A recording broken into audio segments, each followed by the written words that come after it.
This is TJ Jones, the host of the State of the Saints podcast, and I want to let you know that the State of the Saints podcast is brought to you by Manscaped. Over 2 million men worldwide have joined the movement for all their below-the-waist needs. Engineers for the last 18 months have perfected the greatest hair trimmer ever created, the Lawnmower 3.0. The third-generation trimmer features a cutting-edge ceramic blade to reduce grooming accidents thanks to their advanced skin-safe technology pioneered by Manscaped.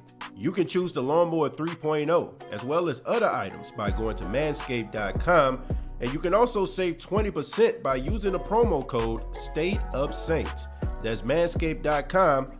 Use the promo code State of Saints and save 20% on the Lawnmower 3.0 as well as other Manscaped items. That's manscaped.com.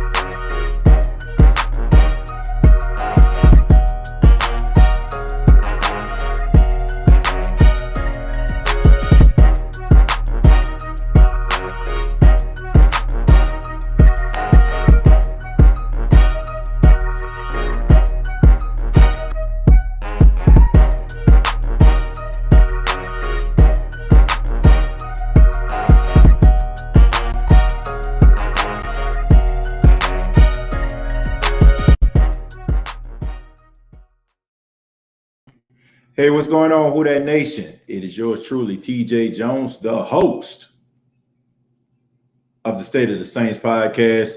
And thank you so much for checking out the State of the Saints podcast on day 3 of the 2021 NFL Draft. We're not going to be talking so much about day 3 because if you're checking out the State of the Saints podcast, it's about 12:13 Eastern Standard Time, 11:13 Central Time. And the draft is just kicking off. I think the draft is on the TV. I want to say that the Jaguars just made their pick. I'm not sure who they actually got right now. I'm looking at ESPN as well. But we're here to talk about day 2 of the NFL draft. And I decided to talk about it because yesterday I didn't do a live show. Honestly, man, I was just kind of burnt out. I mean, we went like 4 hours on opening night. And, I just decided that, just kind of take it easy on the Friday night and just come to you all and give you my thoughts on what I thought about, the second night, excuse me. But let's go ahead and talk about some of the draft picks that the New Orleans Saints have made. Of course, we know in the first round, they went with Peyton Turner, defensive end out of Houston. They followed that up in the second round by getting Pete Werner. They got Pete Werner, the linebacker, out of Ohio State. No surprise to anybody. I'm pretty sure you follow the Saints. And then they got cornerback Paulson Adebo. They got Paulson Adebo, cornerback out of Stanford. So the Saints on day 2, it seemed like they really focus on what they actually need. So it's pretty simple, man. Here, okay, you went out here and I'm pretty sure you probably had some guys that you wanted to get on the first day. The draft didn't go your way. You tried to move up. People was asking you to pay a king's ransom. That's the words of Mickey Loomis. So, I mean, you decided to stay put and you went with the guy that you feel like would be best for your team. And, a lot of us, raised a lot of eyebrows because we felt like the Saints had bigger fish to fry. But on the second day, they actually solve some of these issues. I won't say solve, but they definitely addressed some of these issues, So I got both of guys that are available right now. I got some video clips here. We're going to go ahead and start with Pete Werner here. I want to thank you for all those that check out the State of the Saints podcast. But let's go ahead and start with Pete Werner, man. I got some footage here. As you can see, man, he's a very tough linebacker. He's a sideline-to-sideline guy. He's fast. I think he ran like a 4.5, if I'm not mistaken. He gives the Saints something that they've been struggling with over the last couple of years, and that is the ability to actually cover the tight ends. He does a really good job at covering tight ends. According to stats, he didn't allow I don't think he's allowed to play over 10 yards. So that's pretty good for a coverage linebacker. And also, man, he's just a tough dude, man. You know, sideline to sidelines, a guy that can fly around. And if this guy is anything like, you know, his tape is showing, that this is something that the Saints have been needing for a very, very long time. They've needed a guy that can be all over the field. I mean, this guy's had multi-tackle games, you know what I'm saying, on several occasions, you know what I'm saying, double-digit tackles, I should say, several times. And he's a leader, man. I mean, this guy started out on special teams. He started out on special teams. You know, he worked his way up, man. So he got that mail room to the executive floor type mentality. So I got a lot of respect for guys that work themselves up. You know what I'm saying? They work themselves, you know, into the starting rotation. He was a guy, one year he was second. I think he was, second on the team in tackles. And then he was first on the team in tackles, him coming out of Ohio State. And I know we're probably upset, man, frustrated because we want the New Orleans Saints to draft more players out of LSU, one in particular, Jabril Cox. But once again, this guy is a really, really tough dude. I mean, and you can see, man, he's always hustling to the football. I got a little read of him during his interview. This guy's a no-nonsense type dude. You know, like he ain't really see him smiling or anything like that. You know, so he's a really tough cat. So I got a good read out of him. He seems like he's an intimidator. You know, it seems like he ain't about the nonsense. It seems like he has a switch. It seems like when he's off the field, he's cool, but when he gets on the field, he just on another level. So, I like the P. Werner pick. You know, it wasn't a guy that I would have thought the Saints would have gotten. I thought about maybe some other linebackers, but I'm not too mad at this pick. The only thing is I just don't understand why we just got to continuously get all these Ohio State players. I mean, I understand they're one of the best teams in the country. I understand they produce some really good players, but there's so many good players right there, an hour and 30 minutes down the road at LSU that you could have chose from. I mean, you look at Terrence Marshall. This guy went a pick before, you know what I'm saying, you actually got Paulson Adebo, you know, so now you got to deal with Terrence Marshall in your division. I mean, I just don't understand it, man. Like, how is it that all these guys that have constantly caused us to not make the playoffs, that constantly cost us games that went to LSU, people like Debo Jones, guys like Devin White, who, you know, probably single-handedly cost the Saints an opportunity to go to the NFC Championship last year. I mean, you think about Quan Alexander flying all over the field before he went to San Francisco, and now with the Saints last year. I just don't understand it, man. It just seems like to me like they just have like this idea about what they want, man, and it's like a level of arrogance behind it too. You know, like I get that you want to get the players that you want, and you know more about football and analyze the players way more than I do.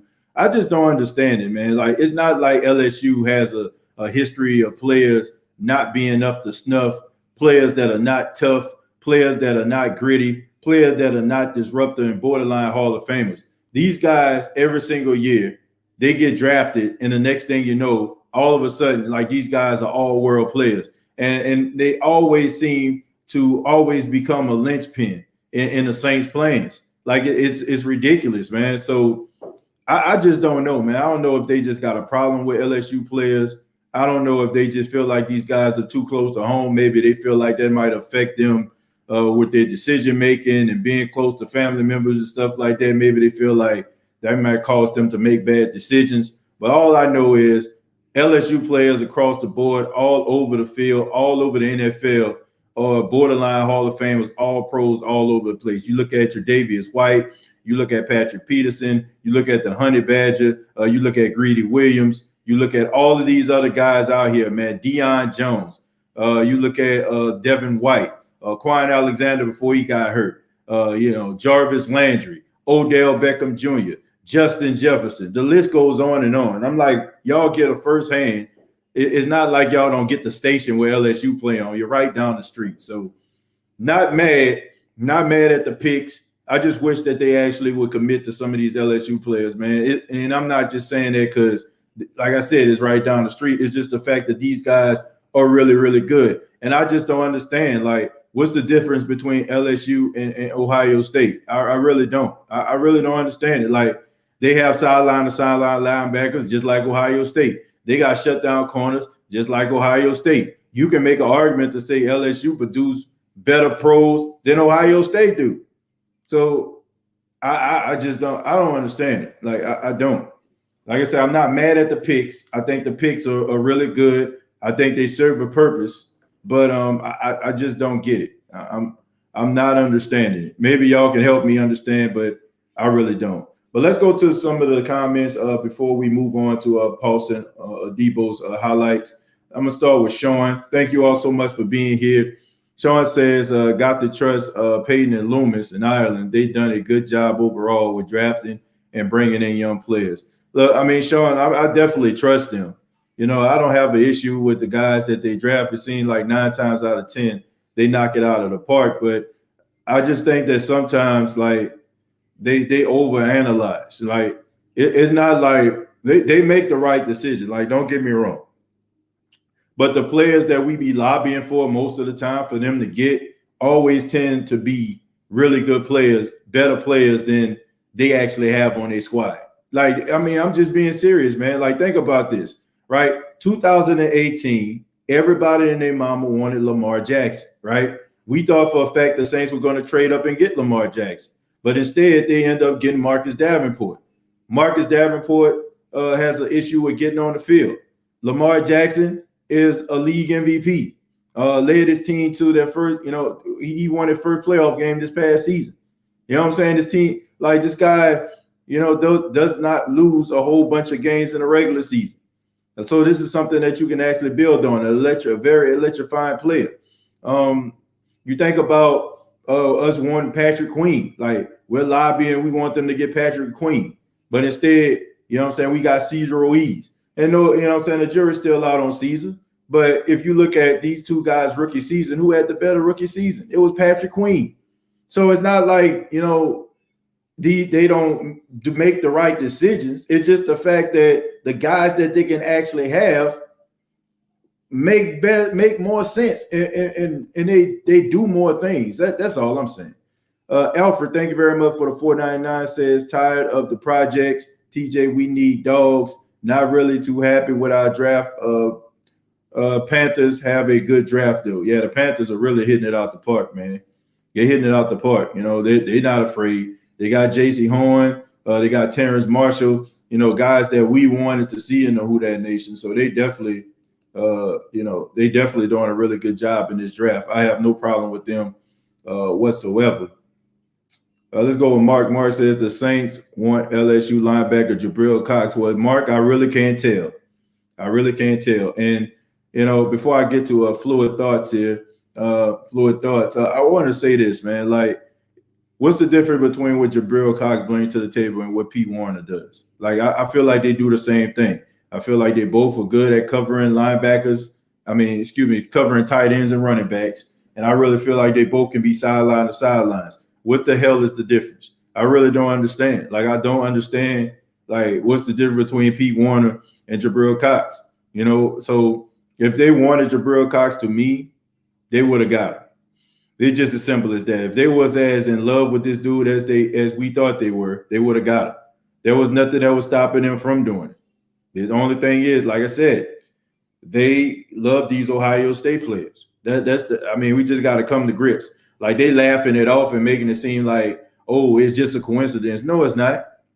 It's like saying that Bill Belichick drafting Alabama players are a coincidence. No, it's not. It's not. You have a preference. Like, you have an acquired taste. And I just think that there's nothing really we can do about it, folks. I mean, it is what it is. I mean, it's what they prefer. But I just wish they would actually look at some of these other players out there. That's all I'm saying. If the Saints don't draft a quarterback, the rumor is Sean plans to sign former 49ers quarterback from Southern Miss Nick Mullins next week in free agency. Well, not really a big fan of Nick Mullins, but I guess people love themselves smart football players. Look, I always feel like this, man. I just think that you need one young quarterback on your team. Like, the Saints, to me, like, it don't seem like they really care that much for rookie quarterbacks. If they're in the system, they just kind of in there for depth, or maybe like just to be on the scout team, in case you have to go up against a dual threat quarterback. But I think the Saints, if a guy's out there that they like, I think they need to draft him. Like, I don't know if Jamie Newman, is going to be there or not, around the time they pick in the 4th round. But I would look at somebody like that. I would look at, some, like, you really don't know. And even if even if, Jameis do pan out, I think you'll have yourself a guy who, if you develop, you might can use that trade value down the line. You know what I'm saying? Like, or if let's just say, for example, if Jameis plays himself out of New Orleans and you can't afford him, like what you gonna do then? So I think that they need to go young at the quarterback. Me in particular, looking at the guys, if he's still on the board, which I highly doubt around the time the Saints pick, I would have to roll with somebody like a Jamie Newman.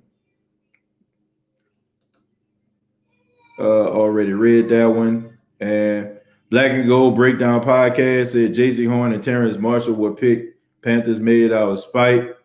Saints never should have gotten into the fight over Tommy Stevens last year. Yeah, I can agree with that. I definitely can understand that. I definitely feel like they picked those guys, but at the same time, the Carolina Panthers need so much. They need so much. So, I mean, I wouldn't know if they're doing it out of spite or not. I really just don't know. But all I know is the Carolina Panthers, they did a really good job and are doing a really good job in the draft so far. They're really picking some really good players. I'm looking at the Cleveland Browns right now, who are having a really good draft as well, man. These guys are really starting to re-up. And that's the benefit, of all these years of drafting all these high players. They finally get to the playoffs. They build their team. You still got a lot of guys on rookie contracts, rookie deals. So you're able to bring in a lot of good guys, and you combine it with a lot of these young guys. So you build your team right through the draft. You get yourself some good rookies on rookie deals. You get some of these veterans, that can come in for a good bit of change, and then you can start phasing out those veterans by drafting well. So Kevin Stefanski has done an outstanding job out there in Cleveland. I know this State of Saints podcast, we try to keep a theme here, especially NFC South, but it was just on the television, so I wanted to go ahead and make that plain and simple. Also, the Bengals, man, selecting Cameron Sample, man, out of Tulane. So Cameron Sample getting drafted by the Cincinnati Bengals. So Cincinnati Bengals, getting a guy who's a high motor guy. New Orleans Saints says, fact, Keen Arthur, I just said that. Let's go. I'm trying to go back, man. I apologize. No, I'm going up and down. Keen Arthur, thank you very much for being a supporter. Said, TJ, do you see Zach Bourne having a big role this year? No. I really don't. I feel like this. If the Saints really felt like Zach Bourne was going to be all that in the Hot Wheel track, I don't think that we'll even really be talking about linebacker. We wouldn't even be addressing that. I think that they feel like they got something there, a guy that probably can come in spurts, guy that can make a tackle or two. But I think that this guy's going to probably be, the next generation Craig Robinson right now. I hope that he proves me wrong, but I think he's going to be like a Craig Robinson special teams ace type guy. I just don't see anything from him, and I'm always questioning guys that, and like I said, I understand that there was a pandemic. I understand that when you draft a guy, you need that guy to be in a facility. You couldn't go to the facility. You couldn't work, work out. You couldn't have a rapport with some of these other players, and you couldn't get coached up. But I have to say that over the course of time, like week 6, week 7, I should start seeing you more, more and more, instead of just seeing a small sample size of you. And that stood out to me because I'm wondering, like, okay, we seeing Caesar. Like Caesar had some up and down games, but he had like maybe 2 or 3 games where he played really well.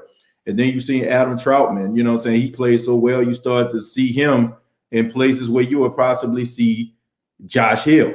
So I mean, and you look at Zach Bowen. I mean, you see him like, okay, third down, NASCAR package. Somebody need to get some Gatorade.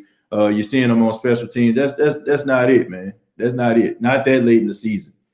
People got to be able to depend on you to make plays, and I didn't see him. So as long as I don't see him, I can't judge him. The only thing I can judge him on is why he isn't on the field. He wasn't hurt. He wasn't, you know what I'm saying, like dealing with any injuries of any kind. So what else can I say? If the Saints don't draft, already read that one, Mark. But thank you so much for that information. Keelan says, TJ, I agree with you 100. Two Tulane linemen about to come off the board, Cam Sample and Patrick Johnson. And they deserve it. You know, both of those guys are really good, did an outstanding job at Tulane. And congratulations to them, man. Cameron Sample already went to the Bengals. Patrick Johnson, we don't know just yet, but we'll see, man. I think Adebo will win Defensive Rookie of the Year. I'm calling it now. The jury's still out, you know, on Paulson Adebo, man. But since we're talking about it, and thank you, New Orleans Saints, let's go ahead and take a look at some of his, some of these highlights from Adebo here. Adebo, 6'1", 200 pounds, coming out of Stanford. Really rangy guy, long arms, played receiver back in the day, man. That really is beneficial. So all those people out there that's probably wondering or saying to themselves, man, the Saints have all these cornerbacks, can't turn their head around, can't locate the ball. You don't have this problem. As you can see, this guy reaching out, catching a one-hand snag. And I think that the Saints seen a little bit of Richard Sherman in this guy. You know, Richard Sherman kind of had the same type of story. Started off as a wide receiver, transitioned and moved over to the other side of the football, became a cornerback. And also, ironically, he went to the same school. So this guy right here, man, he fighting for the ball, comes down with it. Like I said, those wide receiver skills that he possessed will help him in the long run, especially, when he's going up against some of those receivers in the NFC South. The only issue that he has is sometimes he has an issue with taking the bait, especially when it comes on those double moves. One of his games that he struggled was a game against Central Florida. The wide receiver for Central Florida kind of lit him up because he was a little bit of a shifty guy, was doing a lot of double moves on him, and it was hard for him to do it, be able to keep up with him and be able to identify it. He's a really smart football player. He's a guy that will grow. When you start to develop him as a player, when you start to get within the X's and the O's, this guy is going to be really successful.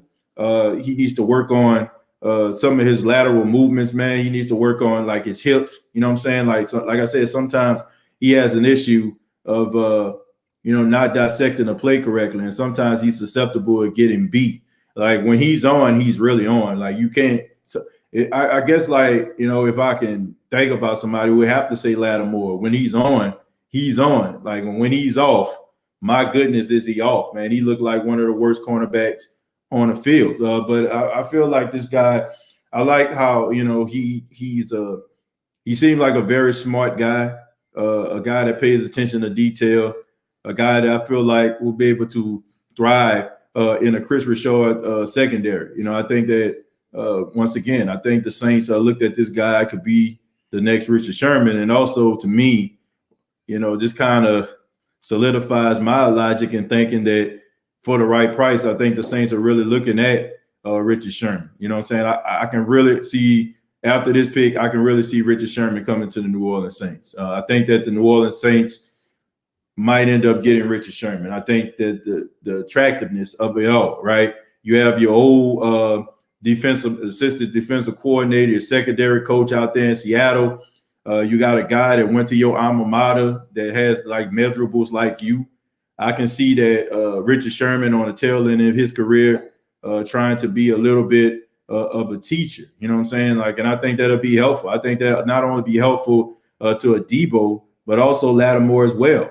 I think when you have Malcolm Jenkins in the secondary helping out some of those young safeties, and you have Richard Sherman that can come in there and help out some of those guys that's at corner, I think that you'll have a recipe for success. Now, this all depends on the right price. Now, if Richard Sherman's out there wanting a king's ransom, wanting too much money, then you won't get him. But I really feel like the Saints would possibly go after Richard Sherman after this pick, because I think that the two dynamics of Rashard and Adebo might be very, very attractive to him, and he might end up wanting to play for the Saints.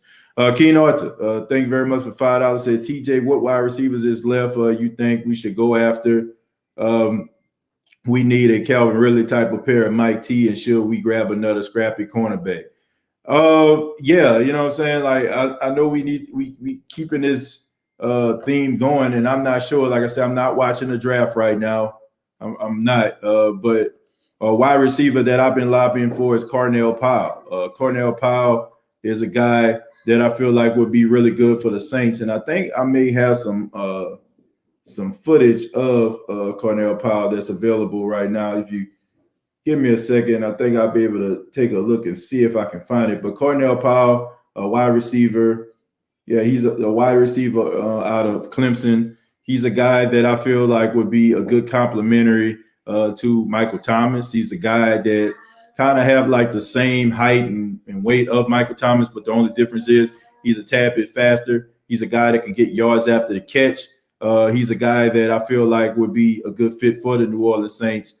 He's also a good blocker, and you know that Sean Payton and you know, his offensive staff love to have a wide receiver that can actually block. But this is a footage right here of Cornell Powell.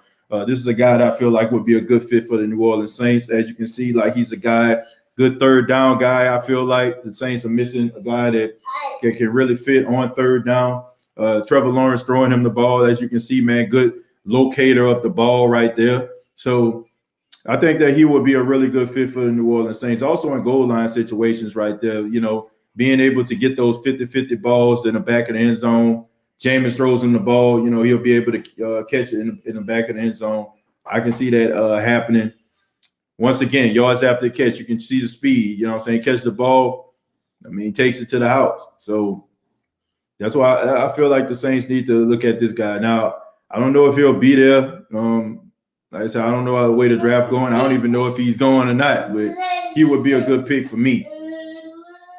I like him a lot, man. He's a good wide receiver. I think he kind of flew under the radar because, I mean, you got receivers like Justin Ross, T. Higgins was out there at one time. So I think he kind of flew under the radar. Sean Wade out of Ohio State would be another pick for me. I mean, why not? Keep the theme going. Sean Wade, who actually opted out, I believe. He opted out of this past season. I think that kind of hurt him because he still had a lot of unanswered questions. So I think Sean Wade out of Ohio State, if you want to go and get yourself another cornerback, but wouldn't surprise me at all. I don't know who picking what just yet. Let me see if I can actually pull that up. And thank y'all so much for being here. But let's go ahead and talk a little bit about Adebo. Like I said, I just feel like Adebo is going to be he's going to be another project, you know what I'm saying? And that's one of the main reasons why I feel like, you know, the Saints needed to get somebody like Asante Samuel Jr. But maybe the Saints seem like they just have a type. They have a type when it come to corners. They got a type when it comes to pass rushers. TJ, I think Adebo having Marcus Williams over the top will help ease the lapse in judgment on double moves, but I don't think he'll make that many mistakes under Richard. I believe that too. Yeah, I believe that too. Hot boy, when did Sean Payton say that about LSU players? Well, I don't know if he said anything about LSU players. I really don't. I don't think he said anything, but sometimes you don't have to say anything. I mean, your actions can prove what people already know. Ed says, I'm wondering where the Saints are going today. You know, that's a really good question. Might be offensive lineman, man. You have to start looking at the fact that Teron Armstead getting up there in age. You don't know what he's going to do with his contract. Also, man, you might be looking for some help at the interior lineman position. I mean, you lost Malcolm Brown.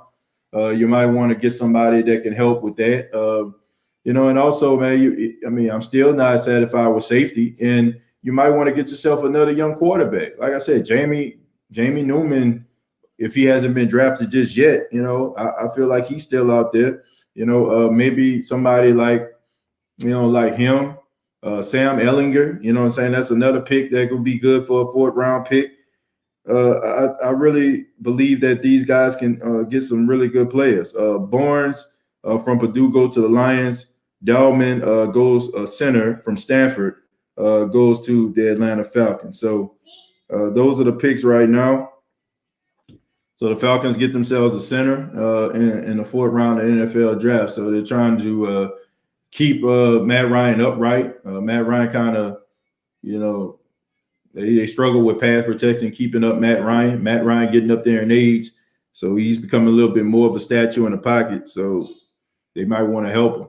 Jeffrey says, "Hey TJ, not sure if it has been asked, but do you like the order of the picks, defensive end, linebacker, cornerback, or did we reach for these players when there were better options available?" Well, the only one I can just think of would be the defensive end. Peyton Turner, I feel like you probably could have got him in the second round.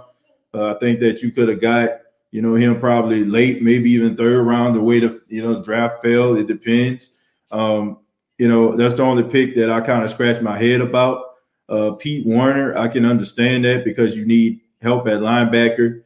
And, maybe the Saints are trying to replicate what they seen out of Quan Alexander, right? Quan Alexander, sideline to sideline linebacker, can force fumbles, can cover I keep on saying linebacker, cover tight ends and running backs. So it seemed like to me like they got a guy kind of similar to the skill set of a Quan Alexander. As far as cornerbacks, I can understand why they would get Adebo. Adebo could have easily been a first round draft pick. That to me, if it pans out, that can end up being a steal. I think the fact that he sat out the entire year kind of set him back.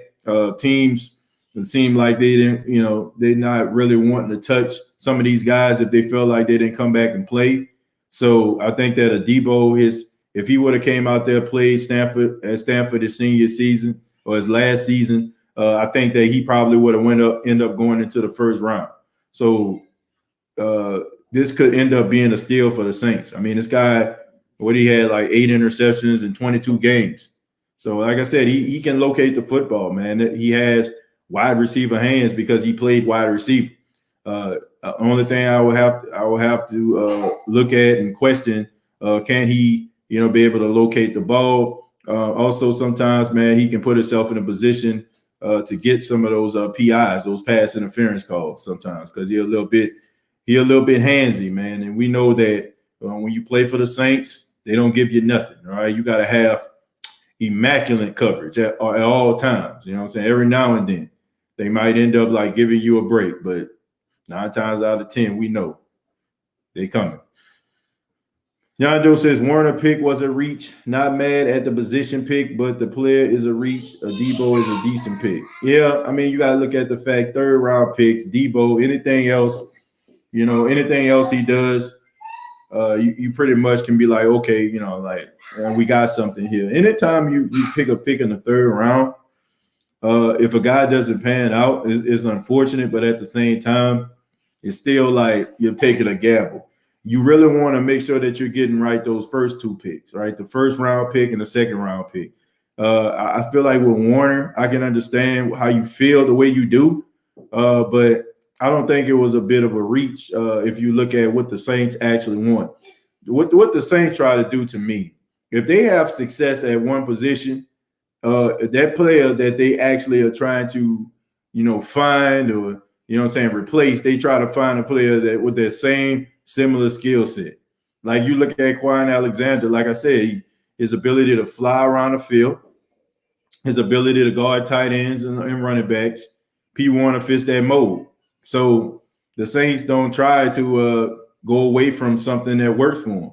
Sometimes that can be to their advantage, and sometimes that can be to their detriment. Jabril Cox going to the Cowgirls. Well, that's unfortunate. I'm trying to pull up the draft, man. So I apologize. I apologize. I'm looking down at my phone. I'm actually trying to pull up the draft, so I'm trying to see what the teams got. Michael Carter. He went to the from North Carolina. He went to the Jets. Darren Hall, another cornerback, went to the Falcons. Dez Fitzpatrick, wide receiver out of Louisville, he went to the Titans.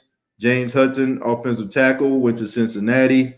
Cameron Sample, Tulane defensive end, went to the Bengals. Amon Ray St. Brown, the wide receiver out of USC, goes to the Lions. Lions had back-to-back picks. They got Derek Barnes, the linebacker out of Purdue. Drew Delman, the center out of Stanford, goes to the Falcons. Jabril Cox will be a Cowboy. And Harrison Smith, a linebacker from Northern Iowa, will be going to the New York Football Giants. So Jabril Cox will be playing for the Dallas Cowboys, and I'm pretty sure he's going to be a really good player for the Dallas Cowboys. And then we're going to be mad and watch and be like, oh, come on, say, here's your tablet, man. All right. You take your tablet, all right? I'll be there in a minute. He wants me to turn on his tablet. But anyway, we got John Doe. Werner pick was a reach. I already said that. Jabril Cox to the Cowboys. When he comes out, they should play Busta Rhymes some. Mario Henderson says the Saints don't know what to do with Zach Bond. Put him at pass rush and see what happens. I agree.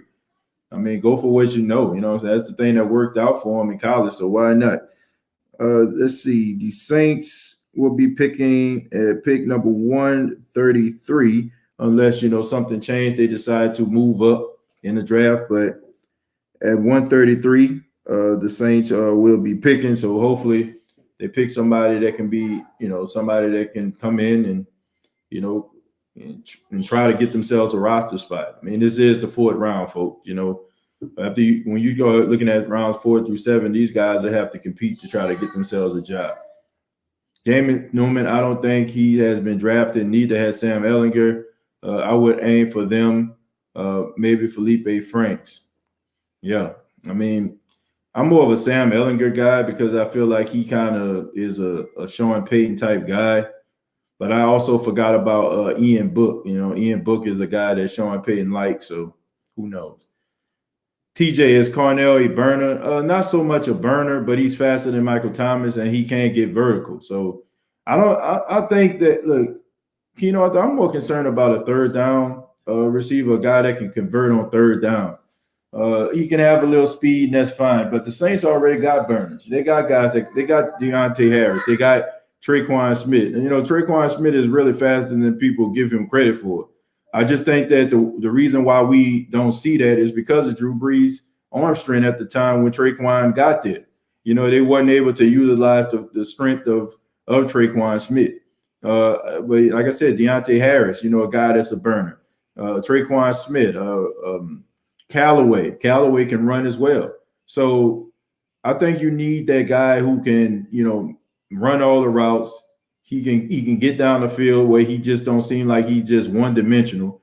And you know, you need a guy that can convert on third downs. And I just feel like the Saints need that big body, you know, receiver, a guy that can go out there and catch that ball on 3rd and 2, 3rd and 4, you know, if you decide to throw the football. Brandon says, I wouldn't be surprised if the Saints don't address the quarterback position at all and maybe add one for depth. I think they want to give Jameis Winston every chance possible to succeed. If he flops, we'll possibly be back next year near the top of the draft. Well, look, I can't see the New Orleans Saints doing something like that. Like, I really don't. Like, the Saints are a team that they try to be prepared for every situation. You know, like even like last year, right? They had the quarterbacks in the room, right? Taysom Hill, Jameis Winston, Drew Brees. But they also had Trevor Siemian sitting at home just in case. Like, the New Orleans Saints tried to dot every I and cross every T and be extremely prepared for any situation. And I can't say that I can say confidently that Sean Payton will believe that if Jameis was to go down, Taysom can come in and, you know, win you games. Let's just say, for example, I knock on wood when I say this, but if Jameis goes down, you know, for an extended amount of time, like, can Taysom come up in there and just be winning a whole bunch of games? I don't think so. I think you want to get yourself a young quarterback here, man, because Here's the reality, folks. You go out here and you pay, you get yourself a veteran quarterback. The Saints already have cap issues, right? But if you go out here and you get yourself a young rookie quarterback that you can develop in your system, you can build in your own image, right? Like these young quarterbacks are basically sponges coming into the National Football League. They're learning how to be pros. They're learning how to be professional. They're learning a playbook. So you basically are starting with a blank sheet of paper. Who wouldn't want to start with a blank sheet of paper? Like that's all I'm saying. Who would not want to start like that? So if you can get yourself a quarterback like a Jamie Newman, like a Sam Ellinger, a guy that you can actually develop into your system that can come in during emergency situations and it can give you exactly what you're looking for. You know what I'm saying? Don't have to worry about what you're going to get with them. You know what I'm saying? They're pretty much easy read. That's all I'm saying. When you get guys like Nick Mullins who've been in a 49er system, you get somebody like a Jimmy Garoppolo, you get somebody like a Mitchell Trubisky. I'm just throwing names out there. Some of these guys aren't available, I'm naming, but I'm just giving you examples. Like, get yourself somebody that's young. Get yourself somebody that's young that can learn how to be a pro, that can learn from you and become better. And I don't get it, right? Every other position, the Saints always trying to find themselves a project, right? But you can't sign yourself a project at a quarterback position. I don't get it. I like the DT from LSU, Tyler Selvin, big body, run stop, ad. Yeah, I really do too, man. I like him, but the only thing about him sometimes, man, he was a little bit lazy. I'm just gonna be real. Like, I don't like lazy players. I feel like he left a lot to be desired on the field. I think it came and it went. I kind of question like his drive at times. Like, I think he's a really good player if he's motivated. I think he can be a disruptor. Right system might end up being like one of those really good defensive tackles. But anybody that I question like their motor, the want to, the can, I have to say he would not be my first pick, but I think that with the right system, right motivation, I think that he can end up being a very serviceable defensive tackle. TJ, are you in favor of using McCleskey like the Chiefs use Tyreek Hill? No, I'm really not. I don't think that if I'm a betting man, I don't think he's gonna beat out Deontay Harris. I look at somebody like McCleskey is a guy that's gonna be competing for a starting job, right? I mean, not a starting job, but a roster spot rather. I look at him that can easily come in if you want to transition Callaway and don't have him back there on special teams. I can see McCleskey out there, doing special teams if Deontay Harris goes down or if Deontay Harris, is not available at the particular time. You want to alternate that. I can see that happening, but he has to make this team, man. I mean, I know he got signed and he's a Tulane guy and his dad used to play for the Saints. And, his college stats wasn't nothing to sneeze at, but you still got to make this squad, man. So can he take the top off the defense? Absolutely, man. The guy can fly, but you got to make this team. And I can see if anybody is going to be used like Tyreek Hill, I would have to say Deontay Harris. His third year in the system. We know what he can do on special teams. Hell, we know what he can do when he's in a game. Deontay Harris is not an issue. He's not a problem. The only reason why we don't consistently talk about Deontay Harris and his playmaking ability is the fact that he'll do something special. And the next thing you know, you're looking for him. You realize that he's out for the rest of the game. And that has a lot to do with his stature, man. He's about 5'8", 5'7", about 165 pounds. And you're getting hit by some of these big linemen. You're getting hit by some of these larger cornerbacks and safeties. So I think if Deontay Harris is healthy, he doesn't have any injuries, I don't even think we're talking about McCleskey as being on the field, period. What pick do we have? We got pick 133. Isaac says, King out of North Texas, super shifty, 5'9", like Elijah Moore type. Isaac, that's a good pick, and I know exactly who you're talking about there. Very elusive, shifty guy, but look, I understand that, you can't measure heart, but I think the Saints need themselves some larger receivers, right? I don't think they need a guy, you know what I'm saying, that can fly down the field. Keen Arthur just mentioned McCleskey. I just talked about Deontay Harris. I just think that the Saints need that complimentary guy. They lost Emmanuel Sanders. Emmanuel Sanders gave them some really good productivity last season. So find yourself a number two. Find yourself a number two that can go on the opposite side of Michael Thomas. Get yourself a rookie, a young wide receiver. And I feel like Cornell Powell would be a good fit for him. I mean, that's just my opinion. Speaking of Tyler Selvin, he went to the Bengals. Okay, and we got Jordan Smith from UAB. He goes to the Jaguars. Stevenson from Oklahoma. Running back goes to the Patriots. And the guy that I thought, and this maybe the Vikings seen this as well, Kenny Awegu, the running back out of Iowa State, who I said remind me a lot of Latavius Murray. He goes to the Minnesota Vikings. So I think that they have Dalvin Cook, but they need that guy that can be that possible sledgehammer. That guy that can get those extra yards. And Dalvin Cook, he can get those extra yards. He definitely can, but you need that guy that's a complimentary guy. You need a guy that can come in from time to time. We know Dalvin Cook, as good as he's been, he's always hurt. He's always been hurt throughout his career. This was like his first real solid season this past year, right? We seen what he can do when a full body of work. But I think the Vikings understand that, sometimes Dalvin Cook can be on that injury list and he needs somebody that can come in and pick up the slack. Brendarius says, I think quarterbacks is a little different, TJ. You either got it or you don't. You can study and train and develop all you want. Quarterback is a whole different animal. Who that?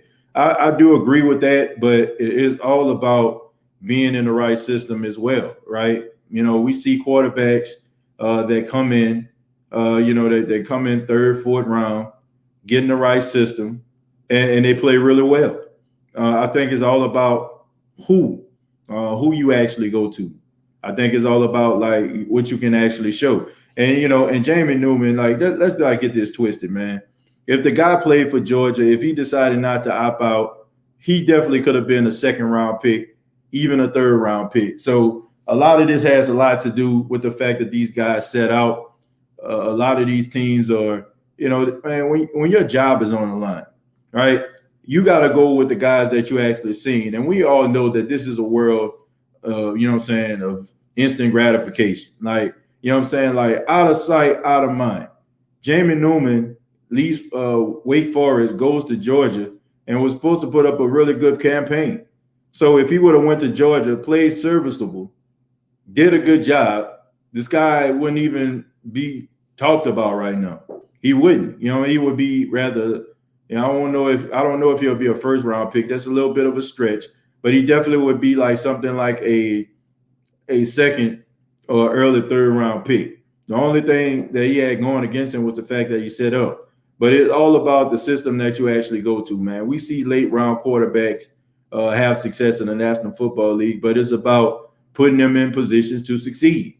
If you're not put in a position to succeed, if you're not surrounded by talent, and you don't have the right coach, then you're not going to be successful. Derek says, hey, TJ, at first when I saw the Saints selecting Peyton Turner, I thought the Saints front office was on that dog food.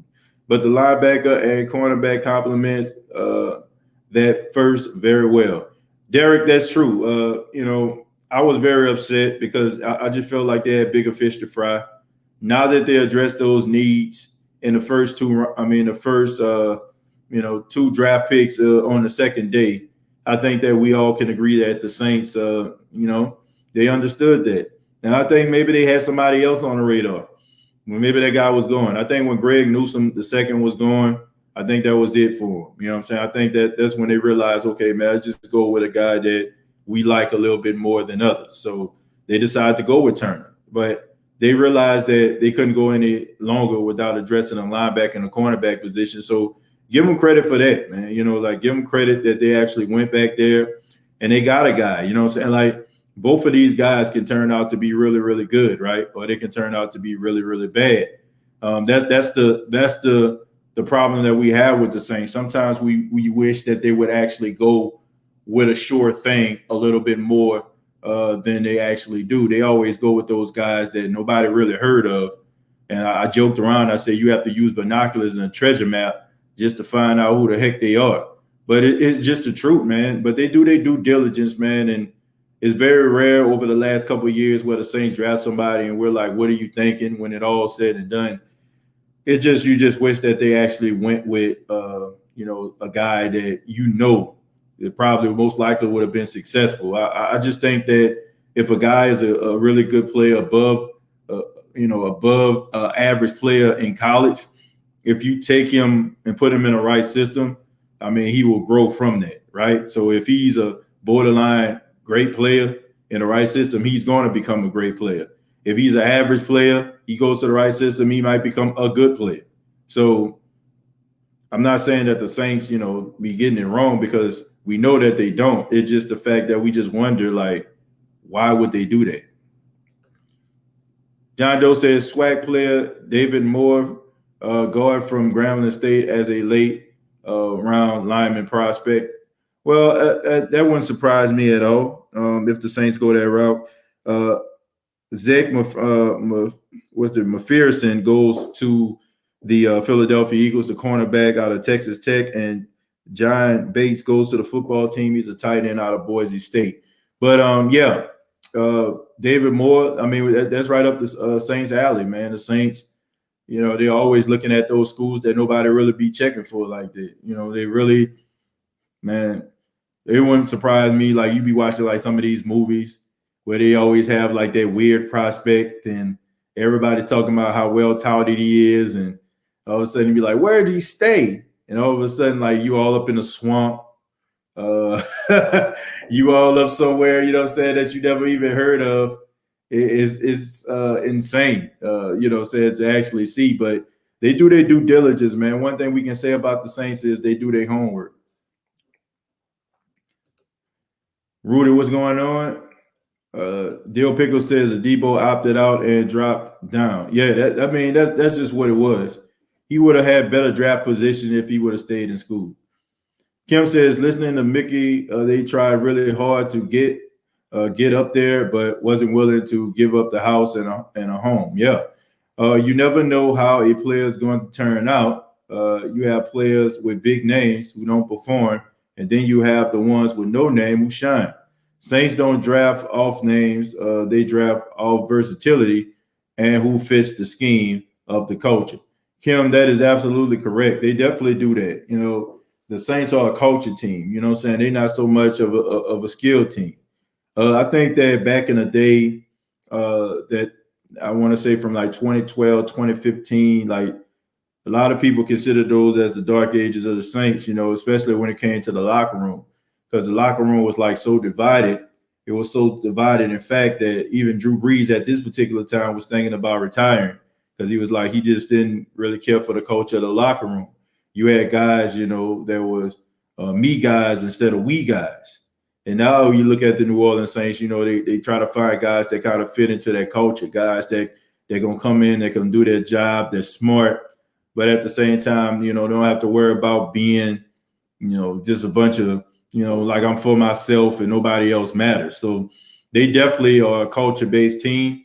I think they don't want to go back to those times where, they had these issues. So they're really doing their due diligence to put the right guys inside of the locker room, like who is going to be able to compliment this guy, who is going to be able to compliment these players. So I definitely agree with that, Kim. They definitely don't want guys to be a disruption in the locker room. Like you don't want that, right? You want guys to be professional. You want guys to be involved in the community.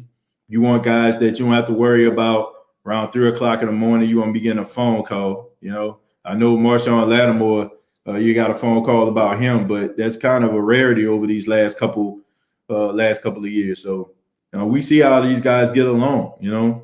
These guys hang out with each other like outside of the facility. I think some people just think that all these players be friends and they get along. I mean, it's their job, right? I mean, you think about the people at your job. You know, they probably got some people at your job that you don't really care for, but you work with them, right? You ain't about to go out, you ain't about to go hang out or anything like that after work, but y'all work together. So it's kind of the same way. Chuba Chuba Hubbard, running back out of Oklahoma State, goes to the Panthers. So the Panthers getting themselves a little bit of a backup running back to Christian McCaffrey's right there. So Gerald says, good point. TJ Richard Sherman has us in his top 4 destinations. Yeah, I think, like I said, with the addition of Adebo and also Chris Richard, it might make it very attractive to him. And not to mention the respect Sean Payton has for him. Count says, I'm late. How did you feel about the Adebo pick? I liked it. You know, I like the pick. You know, I think the guy has a lot of talent. He has a lot of skills. I'll go ahead and put some of his footage back up on the screen for those that just tuned in. Yeah, I like him a lot. You know, I think that he's an incredibly talented cornerback. I think him sitting out kind of, you know, caused him to drop in the draft. I mean, that was beneficial to the Saints. The Saints moved up for him, so they felt like he was worth it. And the last time the Saints moved up in the 3rd round, I think we all know, you know what I'm saying, like what happened in the process, right? When they aggressively tried to move up and get a player that they actually wanted, and then with Alvin Kamara. I mean, so you look at guys like, you know, like Adebo, you know, he's still a little raw. You know, there's some times where he gets beaten coverage. There's some times where he actually, you know, he doesn't identify the play correctly. But at the same time, he has this confidence within himself. And also, he played wide receiver. So the Saints have been missing somebody, a cornerback that can actually get their hands on the football and come down with it. I see a lot of the Saints cornerbacks, they have really good position. They really do. They have good position on the field, but they just don't come away with the football. You know, I think about the play in the divisional round of playoff, goal line. You know, the Tampa Bay Buccaneers, they're in the red zone. Marshawn Lattimore jumps in front of Scotty Miller. I want to say it was like on the 3rd down. Instead of him getting a pick 6, jump in front of football, take it to the house, you know, he couldn't catch the football. So when you look at a guy like Adebo, maybe that'll be able to help you. You throw the ball his way, maybe he come down with it. You also have Marcus Williams in the secondary. He'll be able to come down with the football. So let's see what happens. I think that he'll be a lot better than people give him credit for. I like the running back out of Buffalo, Jared Patterson. He's a Mark Ingram type back, straight bowling ball. Well, you know, you make that type of move, Isaac, if you're thinking about getting rid of Latavius Murray or moving him on or trying to save money with him. But I don't think, you know, you want to draft somebody that most likely is not going to play. Latavius Murray is a good running back. I think the Saints really want to keep him around. If not, they probably would have got rid of him already. But if they make a draft pick like that, I think you might have to say goodbye to Latavius Murray. TJ, I like CJ Gardner-Johnson antagonizing our wide receiver court. It'll prep them for mouthy cornerbacks. Yeah, you know, I like CJ Gardner-Johnson. I don't even think that he's doing it, you know, to intentionally like get into their head. I think that's just him naturally. I just think that's his personality. I think he's a good player. I like how he adds to the Saints defense. I think he gives them more of an identity. And I think to me, like he easily emerging to become one of the fan favorites in New Orleans. I think that a guy like him, people in New Orleans embrace. Saints fans embrace guys like that because he's a little bit of a loner. He's a little bit of an outcast. A lot of people don't like him. I mean, we in New Orleans feel the same way. Like we always got this us against the world type mentality. And that's the same thing with CJ Gardner-Johnson. He walks around with a chip on his shoulder. And he doesn't care what anybody says. Like most people you'll see from Louisiana and New Orleans. I don't think we need to draft a wide receiver. We do better with undrafted free agent wide receiver. Plus, we just signed a wide receiver from Tulane, and we still have that undrafted wide receiver from Tennessee. Well, there's a lot of UDFAs right there. You know, like those guys are undrafted. Yeah. they do a good job, yeah. But at the same time, if you can get yourself a draft pick that can go on the opposite side of Michael Thomas, and make no mistake about it, Rudy, that's a good point that you're making. But these guys still got to make the team. They still got, like, McCleskey still got to go out there and make the team. Callaway, even though he had a good campaign, I mean, he don't have a good training camp. He gonna go to the back of the line. So these guys, we assuming that these guys going to come in and they're going to be able to pick up where they left off last season, or in McCleskey's case, going to pick up what we saw out of Tulane. But we don't know that for sure. All we know is that we know these guys have a lot of upside and a lot of promise, but that's not going to do much. You got to go out there and you got to play. You got to ball out, man. Last year means absolutely nothing right now. It's what have you done for me lately? So if those guys don't go out there and perform, they can easily be sitting on the bench. So by no means, in my opinion, Rudy, and I appreciate your opinion, but in my opinion, I feel like they can't rest on their laurels, man, and be like, yeah, we got this room. But I don't feel like that's and to me, I don't feel like that's true. Pookie Williams would be nice. Yeah, Pookie Williams out of Kansas. Yeah, he would be a nice pick for the Saints. What position y'all think we targeting today? I'm thinking offensive lineman. I'm thinking offensive lineman will be on the menu today. Maybe a quarterback can be on the menu today. I also another position that I feel like the Saints could actually go after would be tight end position. You know what I'm saying? I think the tight end position in no way, shape, or form is over with. I think that you can get yourself another pass catching tight end. Now you know that you have Nick Vornett. You know what I'm saying? Nick Vornett. I want to say Nick Vornett. Nick Vornett out the tight end. He's more of a blocking tight end. And you also have Adam Troutman, right? He can catch the ball, and we hoping that he can catch the ball and he can block too. So now let's try to get ourselves another pass catching tight end. Maybe the guy who came from Florida State, went to Georgia. I think that he would be a really good pick. Fluid says we definitely need to draft a wide receiver. Yeah, Jalen Darton out of North Texas. Ironically, somebody mentioned him. He actually went to the Tampa Bay Buccaneers a few minutes ago. So I don't know who just mentioned him. I really don't know, but he actually ended up going to the Tampa Bay Buccaneers. Robert Rochelle out of Central Arkansas, cornerback. He's actually going to the Rams. Will be a good spot for him.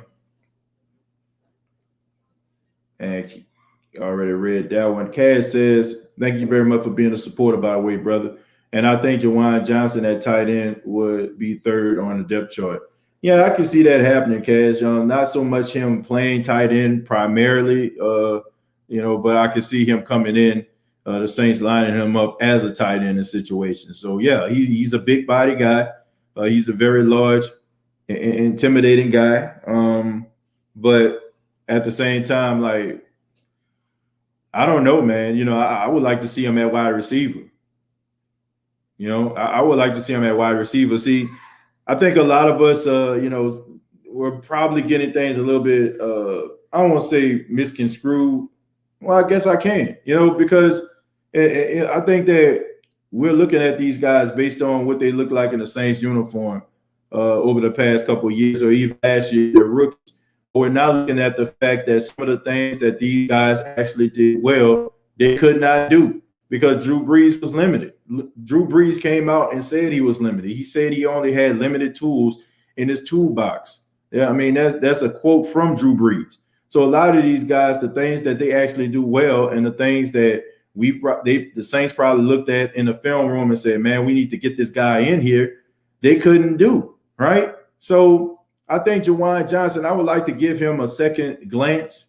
I would like to give like some of these other guys a second glance because I would like to see what they can actually do when you have a quarterback that can sling it, a quarterback that can make all the throws and that really, is young and in his prime right now. So I would love to see what these guys can actually do when the Saints are not handicapped and shackled by the fact that they are limited. Like all the plays going to be 10 yards or less, So let's see what they can do. I'm not ready to say, oh man, these guys, man, these guys don't have it. We need to shift this guy to there. But I definitely think that you can line them up in a tight end situation because they kind of did the same thing with Brandon Coleman in the red zone. Like that's why when Brandon Coleman was playing for the Saints, he had a lot of those red zone touchdowns because he was kind of lined up, in the tight end position on the inside, and he was a little bit of a mismatch for some of those linebackers out there. So that would be interesting to see him line up like that. But I'm willing to give him a chance to see what he has a little bit more before I write him off. But the State of the Saints podcast is brought to you by Manscaped.com. Go to Manscaped.com for all of your grooming needs. Use the promo code State of Saints, and you will save 20% off of your purchase. Once again, that's Manscaped.com. We all know the NFL draft is here, and your number one pick needs to be Manscaped. So thank you all so much. Really do appreciate that.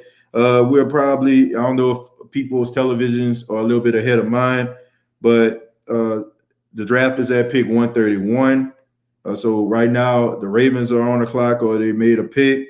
Then you have the Browns followed by the Saints. So I'm going to probably just go until the Saints actually make their pick and we figure out who that person actually is. And then we're going to go ahead and get up out of here, man. Enjoy the rest of the draft. And I'll be back with you all to break down the draft picks that the Saints select for the remainder of day 3. So special shout out to Jerry. What's going on, Jerry? Thank you for being here. John says, why are the Saints in love with Big Ten players and why do we avoid SEC players? That's a very interesting point there. I wish I could tell you, but I really don't know. I would have to say if I'm a betting man, if I'm a guessing man, I would say it had something to do with the fact that our beloved head coach Sean Payton is from Big Ten country. I would like to think that, he was born and raised in Illinois, around the Chicago area. So maybe the fact that he actually remember those rivalries, those Michigan versus Ohio State games. He watched Wisconsin play, He watched Big Ten football. He grew up on that. So maybe he has a special place and a little bit of a bias towards that region. But I don't feel like that should be the case. You got to go with what's the best available. SEC has been the best in the class of college football for almost the last 20 years. I don't understand why you wouldn't want to go with him, but I mean, it's his choice. It's his choice.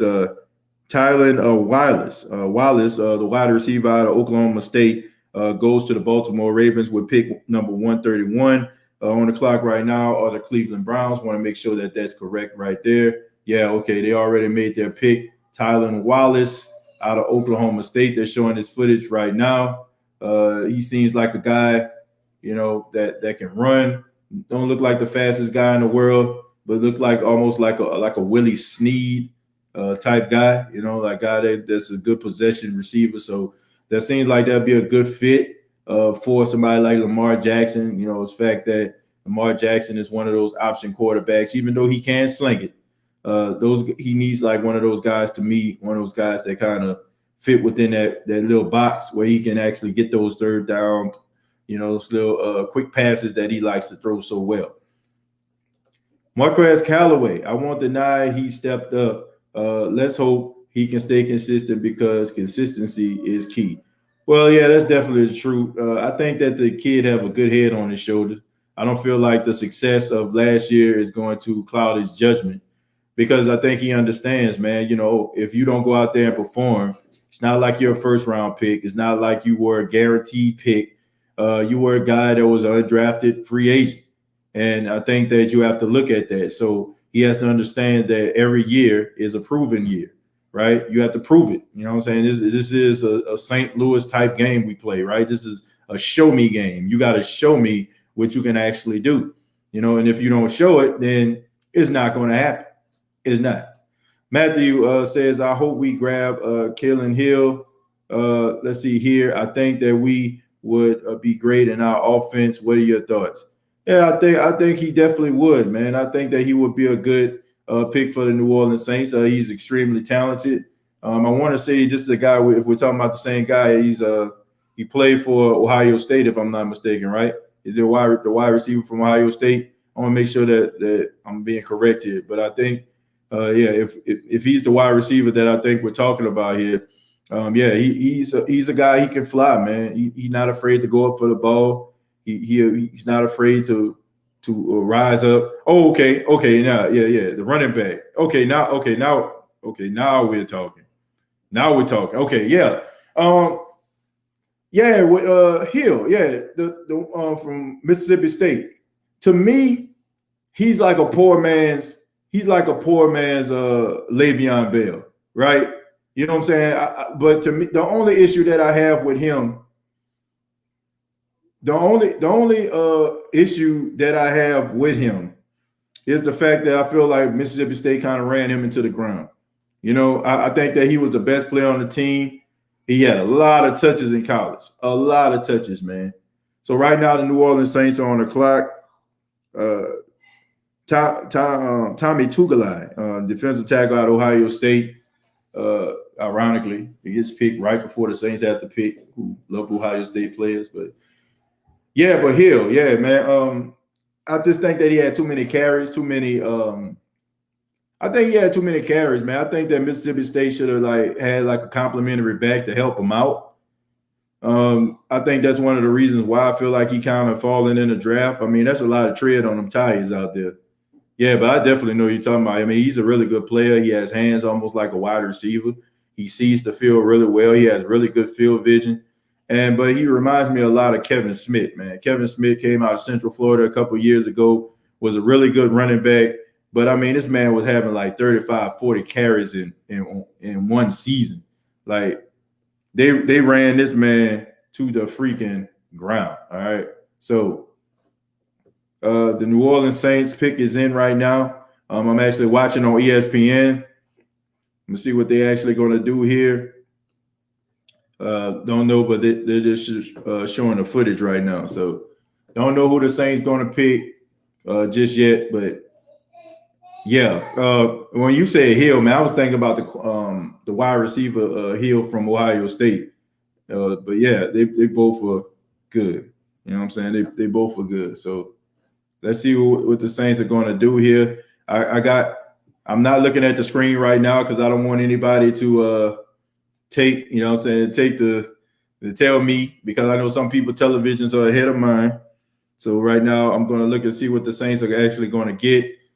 Right now, what they have on the screen, they talk about Chuba Hubbard, Oklahoma State running back.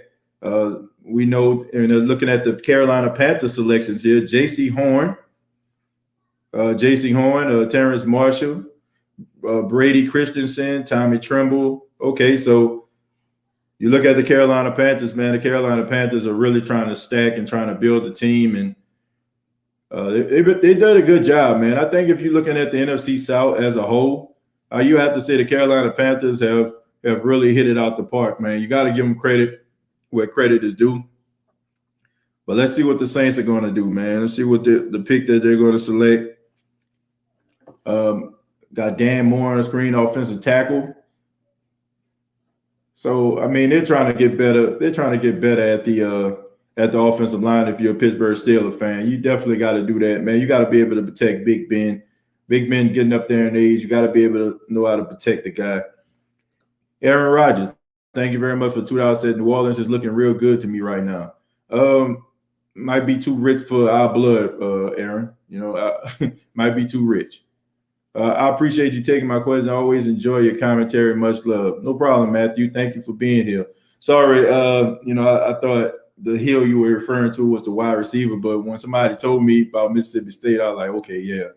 But yeah, man, he's a really good running back. The only problem that I have is too much tread on. He don't have enough tread on the tire for me. You know, you want a running back to be productive in college, but you need a rotation going, man, because you don't want to be ran down to the ground. You know what I'm saying? You don't want to be ran down into the ground, you know, by the time you get there.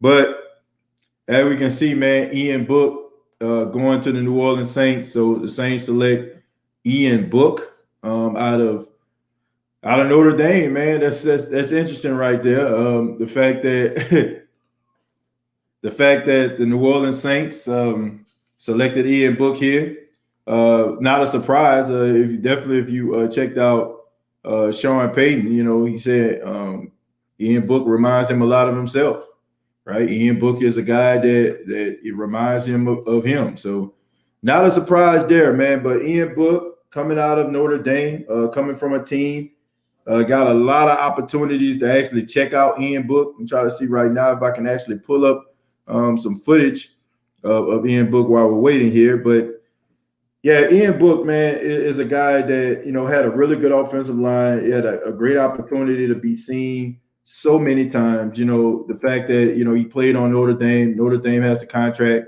with NBC. So we know that he's able to be seen quite a bit. So let's see if I can just pull up a few of his highlights here, try to see if we can actually get those downloaded so you all can check them out. But yeah, Ian Book is a guy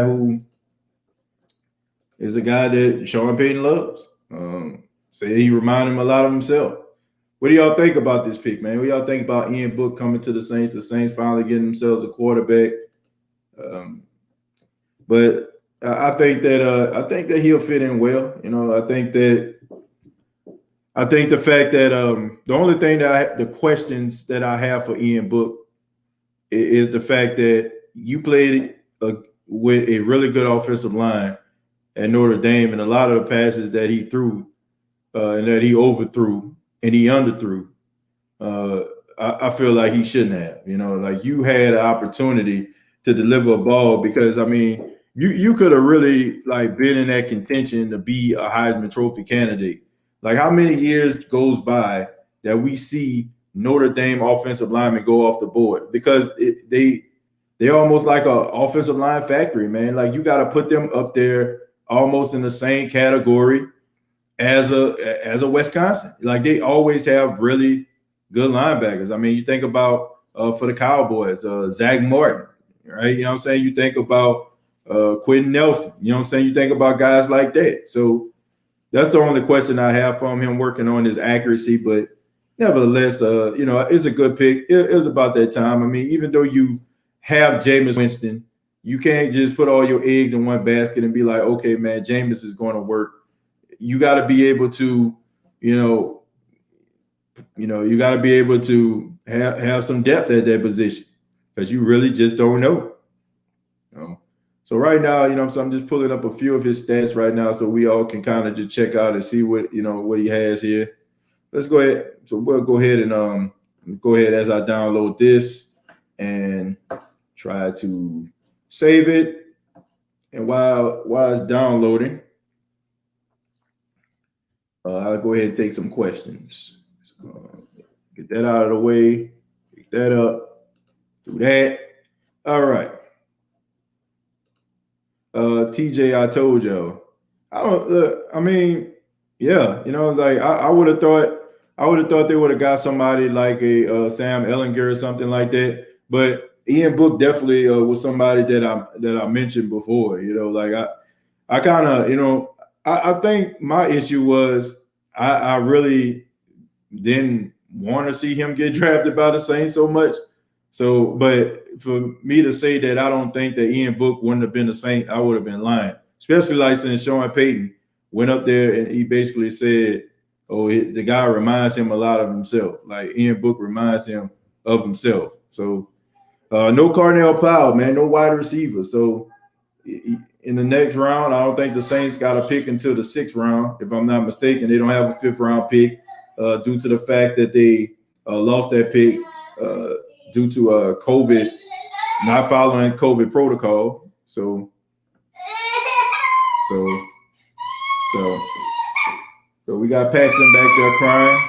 What's the matter, buddy? What's the matter, buddy? Oh, that's okay. It's okay. See, you gotta be dad. You gotta be dad and host at the same time, man. It's okay, little guy. It's okay, little guy. It's okay. It's okay, buddy.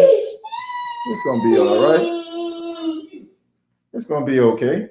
You don't go by your mama? Don't give me a kiss? Are you good? Okay. It's okay, buddy. It's okay, little guy.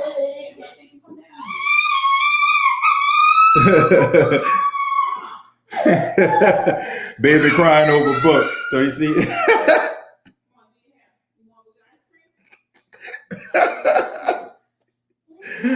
Oh man, definitely. I don't think that's why he crying, but that's hilarious. Yeah. So, but I don't know, man. I don't know if you got a fifth round pick or not. Like I said, we traded. Now I think they lost their fifth round pick due to them not following COVID protocols, if I'm mistaken. Like I want to say they lost it. You know what I'm saying? They lost it due to them not following protocol, COVID protocol. So trying to see if I can upload this Ian book. If not, then I'm gonna have to. Let me see. I'm gonna have to cut it short. They telling me the file is too long. Saying it's too long, so let me see if I can cut a little bit of the footage that I was gonna upload here. Yeah, but look, they need another quarterback to me, and I think that was a really good pick. I think that was a really good pick. You know that you need a quarterback. Look, you can't just put all your eggs on, you know what I'm saying, on Jameis. You know what I'm saying? I got a lot of respect for Jameis. I want him to turn the corner, but we got him so upset he might not like Book very much. That'd be crazy though. Let's just say if Ian Book actually pans out and Jameis don't, that would be probably the only quarterback that my son would actually remember, right? Yeah. And we can go back to this moment and show him like he was actually crying. I think Ian Book gonna be a dog. That's a little bit of wishful thinking right there, but I ain't mad at it. A little optimism. I ain't got no problem with that. But I got the footage right now, man. It's loading up right now, but like I said, Sean Payton liked him. Mika said, I feel like Packy. We need a wide receiver. I guess they don't feel like they do. I mean, you still got the 6th and the 7th round, I guess. I don't know. That look like O-line territory where teams actually take a gamble on offensive linemen. But we can see Ian Book right here, man. You know, I pulled the highlights up here. Shouts out to the ACC network for their footage here. But 23 touchdowns, 2 picks, man. Good footage, you know what I'm saying, back in 2020. So, I mean, Ian Book, I don't think nobody like question his toughness or anything like that, man. Nobody questions if Ian Book can actually ball out. You know, like the fact is, like some of the throws that he makes, you know, some of the throws are very, very questionable to say the least. Especially like when he has time, like right here, you know what I'm saying, you see him scrambling out of pocket breaking down. You know, he decides, you know, see he fight for those yards.